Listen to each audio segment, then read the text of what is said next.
ഈ ദീപു എവിടെ പോയി? ഒരു സമയനിഷ്ഠയില്ലാത്ത ചെക്കൻ. എന്നാ ശരി, അവനില്ലാതെ പോവാം. സിനിമ കാണാൻ ദീപു ഇല്ലാതെ ഒരു രസവും ഉണ്ടാവില്ല. ശരിയാ, ഇടക്കിടക്ക് അവന്റെ ചളിയില്ലെങ്കിൽ ഒരു ഹരവും ഇല്ല. ദേ അവനതാ വരുന്നു. ദേ ടിൻഡു, അറിഞ്ഞോ? നിന്റെ അച്ഛൻ എന്തോ പറ്റിയിരിക്കുന്നു. പറ്റാനോ?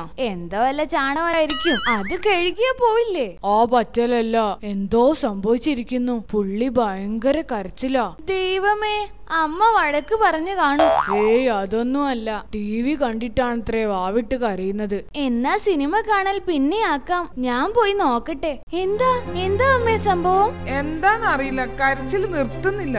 എന്ത് കണ്ടിട്ടാ?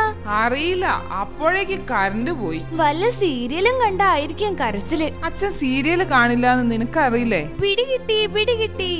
എന്തായിരിക്കും കാര്യം? അച്ഛൻ കരഞ്ഞത് നിങ്ങളുടെ പഴയ കല്യാണ CD ഇട്ട് കണ്ടിട്ടായിരിക്കും. പാവം.